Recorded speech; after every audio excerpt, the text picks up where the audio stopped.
Well, welcome once again. This is the Doctor of Digital, the Doctor of Digital podcast. The purpose of the show is to transform your business and life with education and inspiration. I introduce busy business leaders to trends in business, technology, and marketing to highlight people you should know. Have you ever felt pressured to start a podcast for your business, but found yourself hesitating due to the perceived workload and time commitment? In this coming episode, we'll dive deep into the world of reluctant podcasting with an expert who understands the unique challenges faced by entrepreneurs and marketing managers. Discover how you can transform podcasting from a daunting task into a strategic, efficient, and effective tool for achieving your business goals without letting it consume your identity or overwhelm your schedule. My guest is the mastermind behind the Podcasting for Business virtual conference, an event that brings together industry experts to provide targeted training and support for business podcasters. With years of experience producing podcasts for others before reluctantly starting their own, my guest offers a refreshing perspective on podcasting as a functional business activity rather than a passion project. The approach focuses on clear goal setting, outcome optimization, and metric tracking to ensure that your podcast delivers tangible results for your business. Whether you're a seasoned podcaster or considering taking the plunge, this episode promises to revolutionize your approach to audio content marketing. During this episode, we'll do a deep dive into the changes and hot topics of business podcasting, and I encourage you, of course, to leverage the expertise of my guest and how to navigate the unique dynamics of the field. By the end of this episode, you'll be better equipped to know what to do, and I encourage you to contact my guest, Megan Dougherty, the reluctant podcaster, for the Podcasting for Business conference. With that, I want to welcome Megan to the program. How are you today? Oh, I'm so well, Mick, and thank you for having me, and thank you for that wonderful intro. I might steal some of that verbiage. That was Well, awesome. absolutely. I've written one or two things in my life, and sometimes it's good stuff. So I'm glad to hear that as well. I'm really curious. I mean, there's one of these things because I actually have gone through your book and reviewed it. It's also up there on Twitter and Facebook. But you have a really unique approach here. So I'm wondering, Thank you. how does a person get to be the reluctant, but then an expert on podcasting? What's that pivotal moment all about?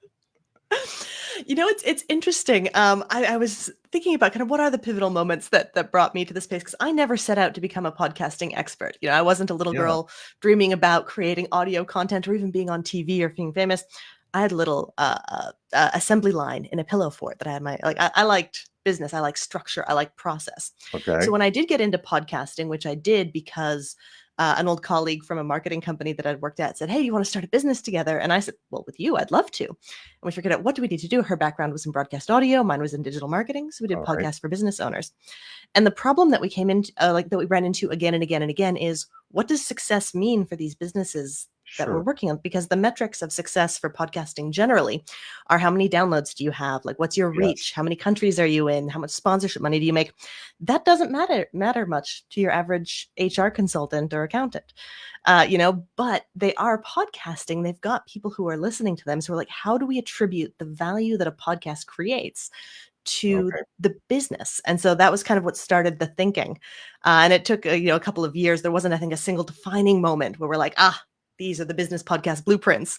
But over lots of experimentation and research, we kind of determined there are specific ways to understand that value and to optimize for more of it. It's good. So, I mean, I started following you because I started seeing all the quality that you were producing in terms of content. So, I'm really curious about podcasting in general, obviously, but Mhm. it's changed a bit. So, I'm wondering what you could talk about the change. Some people say podcasting age is over. Some say no, people should be jumping in. So, where are we? What are the changes that are going on in podcasting today?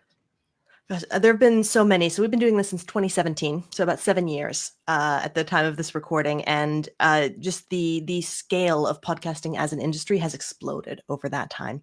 So Mhm. now, when we started, we had to explain a lot what a podcast was and how it worked, and we almost Right. never have to do that anymore. So there's a great understanding. There's a lot more sophistication about Right. what a podcast is, how it works, how you can access them, and how you can use them in business. And other changes that have happened in the last couple of years, I'm sure you've noticed video podcasting. You have a video podcast yourself, Right. is much more popular than it used to be. And Right. so now there's, now when someone says, oh, I've got a podcast, you have to ask, oh, audio or video or both. Where before it was you had a podcast, it was audio. That was the end of the story. And of course, AI is changing the way people are, conceiving of ideas, writing scripts, editing their audio, creating their notes. And that's a whole other topic, which I think we'll be getting to. Yeah, what's interesting. I'm kind of the reluctant video person. So years and years ago, I was in broadcasting. I said I was in college, and I walked in. There was a TV department and a radio department. They said, "Well, you obviously have a face for radio."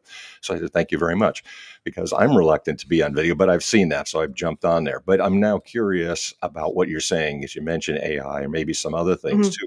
In the state of the industry today, what would you say are some of the hot growth areas of podcasting? What should a podcaster be thinking about today?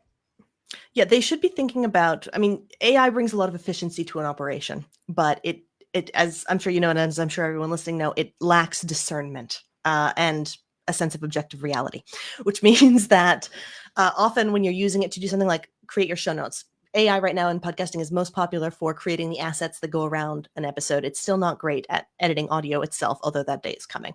Mhm. So it'll create show notes, it'll create social shares, it'll create blog posts and articles based on your work, but it's going to be really close to right, but it's not going to be right. And so I find very often that the time investment of fact checking AI work, especially for a single, like for multiple shows, is it's easier just to have a human do it the first time. But if you are like a solo producer and you're only working with your own voice and you can really train a language model to understand you, it can be a really effective way to get that first draft out the door. So I think it's great for solo practitioners or in-house podcasts, and less good for someone like me at the agency model. So, are you saying that it's because you can see this on AI too? There's caveats now at the bottom.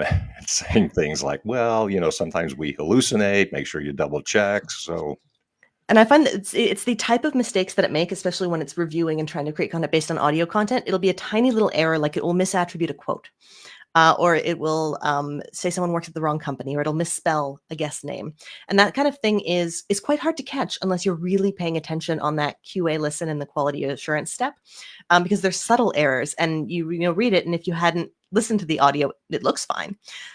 So it can be really difficult to kind of keep that high level of quality that, especially as a business podcaster, you want to have. Because if you are podcasting to build relationships with people, which is one of kind of, hmm, our main ways doing it, you don't want to spell their name wrong. You don't want to say that they work for the wrong company, because then instead of having a follow-up email, hey, do you want to talk about a collaboration? You're apologizing for getting that information wrong. And that's not what you want to be doing with your podcast. right, you want no mistakes. I find this pretty typical. I try to find references in books for potential guests, and then they said, well, it turned out that book doesn't even exist. So that's something you do not want to put online. It's not a good look. Not a very good look at all. It's terrible for a business to do that. I'm really curious because you do have a lot of things, especially I want to tap into the book here a little bit too. So you have a very unique approach, some groundbreaking ideas. Could you tell us a little bit about the development of the metrics and all the things that will go into being successful for a business podcaster? I'd love to, and it came a little bit from the concept that you introduced me with, which is the reluctant podcaster. Someone who is podcasting, they may enjoy it; it may be a nice part of their day, but like, you don't get up in the morning and think, "I'm so excited I get to be a podcaster today." Yeah. It's you've got a business to run. You're a business owner. You do whatever your expertise is, and the podcast is a tool to help you do it better. And so when you look at podcasting as a tool that you're leveraging for specific outcomes, there's a couple of things that you are empowered to do. And the first is decide what those outcomes are going to be. Because a podcast that looks the same on the surface can do many different things for a business. It can connect you with potential referral partners or clients. It can connect you with other influences in your space. It can get you promotional opportunities. It can get you authority, SEO. I can go on and on and on. But the idea is you have to choose which of those is the most important, and which are you going to be trying to get more of, and how are you designing a show to help you achieve those specific goals. When you do that, all of a sudden you've got piles and piles and piles of beautiful data that's telling you how well your podcast is performing at your business goals. And this was something that we found was largely missing in the podcast industry as a whole, because the metrics that people were tracking and the data they were collecting was all external to the business. And so we flipped that on its head and decided we need to start with what the business needs and what the business is trying to achieve and design podcasts that do that. And then you are only evaluating the success or failure of a show based on your own criteria rather than something external. Now, that's what I find really fascinating too, and I think it's really valuable. Could you tell us a little bit about, because you do go into some detail of breaking Just a down, little. yeah, just a little. There are several goals that you are trying, and you can put a podcast in one of those. Could you tell us about those? Because I think that's really valuable stuff there. Absolutely. So the overarching model we call the business podcast blueprints, and there are 5 of them. They're kind of high-level archetypes for Mhm. podcasting, and we always encourage people to choose one. They are relationship building, audience engagement, thought leadership, conversion, and content. And so to really quickly describe them, a relationship building show, its primary goal, its main reason for existing is to connect you with other people, like on a one-to-one level. Audience engagement is to connect with many people, an audience that you already have or that you have access to, or who is finding you by some other means, but it's kind of one to many rather than one to one. A thought leadership show is to establish your authority and reputation. Conversion show is to get people kind of from one state, like a stranger to a listener or to a list member or to a customer. And then a content show is just to create content that might fuel other marketing activities. And you want to choose one of these because sometimes the individual things that you can do to make a show better for one particular purpose is going to make it less good for another purpose. So you choose one, and that is kind of your final decision maker. We call it the decision filter for everything that you're going to decide. And that means your show is going to be focused. It's going to be aligned. Everything that you're going to do with it is going to help you advance towards those goals. And then within that, as is in the book, we've got 15 individual business outcomes that we call the metrics. And these are things that you can optimize a show for and track to see how you're doing. And they each work better or worse with the different blueprints that are kind of the overarching decision filter. And then how do you move from the one that you chose to the metrics, and how do you value the success, or how do you evaluate the success from that as a result? That's where it gets really fun, especially if you like spreadsheets. So you kind of choose your overarching goal is, and that is basically every time you make a decision about your podcast, you're going to ask yourself the question, is it going to help me achieve this? So if I'm doing an audience engagement podcast, every decision I make is, should I optimize for downloads? Will having more downloads help me engage my audience? Yes, no, or maybe. And when you use that as the process to make decisions about what you're going to do for your show, and you always make sure that you're choosing something that's yes, or at least maybe, you're going to make all of the work that you put in, all of the time, the money, the energy is going to be for a purpose. And you're going to have things that you can track to see what is the return on that investment you're making. So another example, let's say I had a relationship building show. And so my podcast, my primary reason for doing it is to build relationships like we're doing right now. We're chatting, we're getting to know each other. Sure. And my podcast is totally designed to do that. Well, then should I have sponsors, for example? Is having a sponsor going to help me build more and better relationships with people I need to grow my business? No.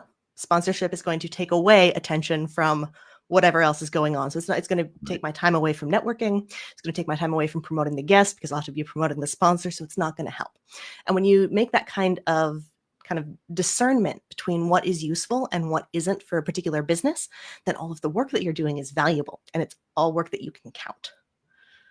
And I think one thing you're identifying, I love the expression of saying, rather than having a passion project, this is actually something which is efficient and a business tool. And that's what I really think you're centering in on. That really is very insightful. Thank you. That was kind of one of the big shifts for us and it happened only a couple of years ago when we realized we're not really a podcast company. Like, we produce podcasts. That is the mechanism by which we provide value to our clients, but it's content marketing. It's a marketing tool. And podcasts are the vehicle we use to achieve other goals, whether that is business development or product sales or authority building or attention getting. It's just a tool. And so when you kind of shift it from a podcast is a thing that exists and has its own objective criteria for success or failure to, this is a tool that I'm using to do things in my business. So the only criteria that matter are the ones for me and my business. It gives you so much more possibility with what you can do with the show. It becomes really fun to design something that is hyper specific to what you need. Why is podcasting, in your opinion, better than some other things that a business does? In other words, you can do digital marketing, you can run ads, you can do all kinds of things. So be the advocate for podcasting. Right? Say to a business, why should you start a podcast? Why should you be involved in this? Well, I mean, I think that that's really the first question is, should you podcast? Because there are going to be some businesses and some situations where it's not going to be the best thing. Hmm. Like say if your most immediate business need is I need 10 clients yesterday, a podcast is not a great investment to do that really, really quickly. There's other things you should be doing. But if what you need is kind of what one of the business podcast blueprints represents, if it is content, if it's conversions, if it's relationships, then over time, 6 months to a year, you can design a show that is going to do that. And so if what you need for your business, and that's where I always want people to start. I don't want them to start because, the firm down the street has a podcast, we should have a podcast too, or podcasting is Right. cool, even though podcasting is cool. It's what does my business need? Can a podcast help me achieve it in a time frame that works? And if the answer to Mhm. that is yes, then go for it. But I think it's really important to make that decision because a lot of shows get started with a lot of enthusiasm, but there's not a lot of strategy behind them. And so Sure. after 3 or 4 months, everyone's exhausted.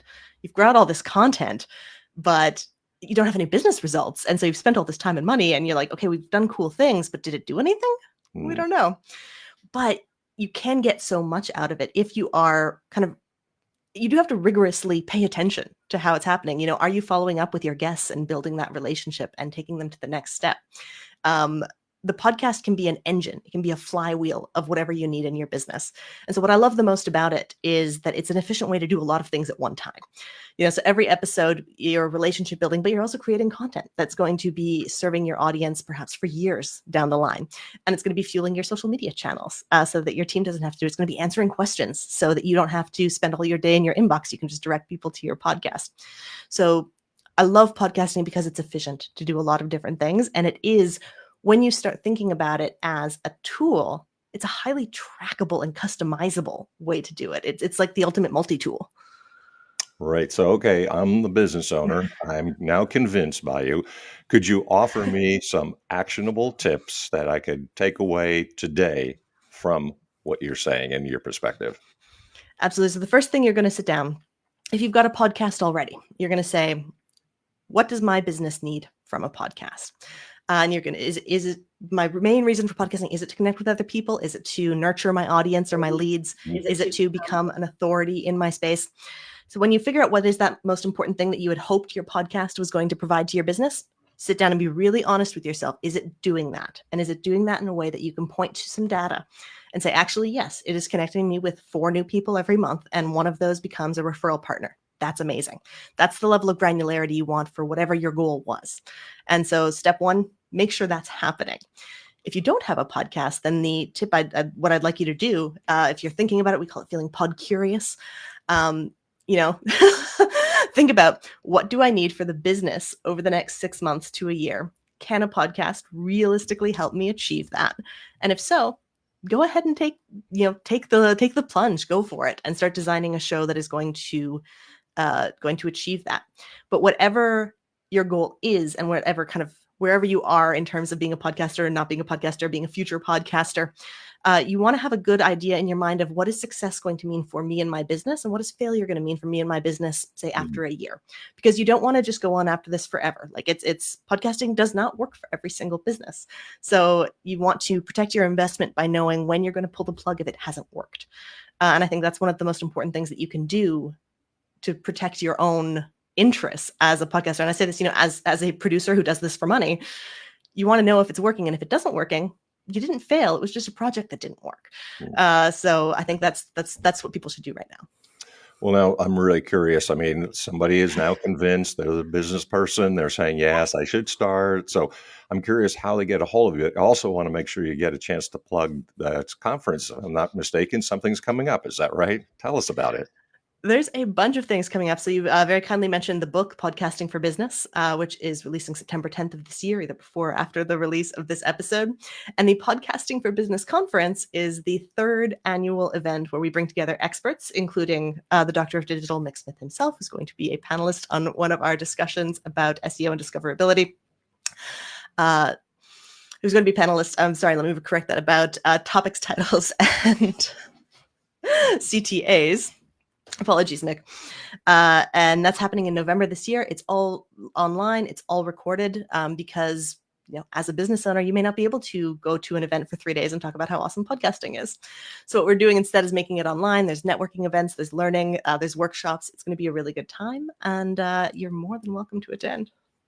Outstanding. And is there a way to get a hold of you directly, or do people just want to understand your business and help themselves, or how they can find assistance from you? Absolutely. Everything is at podcastingforbusiness.com. Any contact form on the site goes directly to my own inbox. And I'm also pretty active on LinkedIn, so I'd be happy to chat with you there too. Yes, make sure you check out those articles. They're phenomenal. So thank you so much, Megan, for taking out some time. I know you're busy, got a lot of things going, a lot of coals in the fire, as they say, but thanks for being my guest. I appreciate you coming on today. Oh, thank you so much for having me. It's been a pleasure. Likewise. All right. See you next time. If you like the kind of things that you're hearing on the Dr. Digital podcast and you want to have more people like Megan and the phenomenal work that she is doing, make sure that you like, subscribe, positively review, and share the Dr. Digital podcast with others. I'd like to thank also the sponsors who are publishing Burning America and also On Track Ian Hunter. And of course, if you want to know more about me and what I do, well, I'm also willing to help as well, too. I help business leaders, CEOs, and entrepreneurs break through their obscurity through oral and written presentations, building credibility and authority. You can see me on Mastering Presentation Secrets on Facebook. Until next time, this is Dr. Digital signing off. Deus Volt.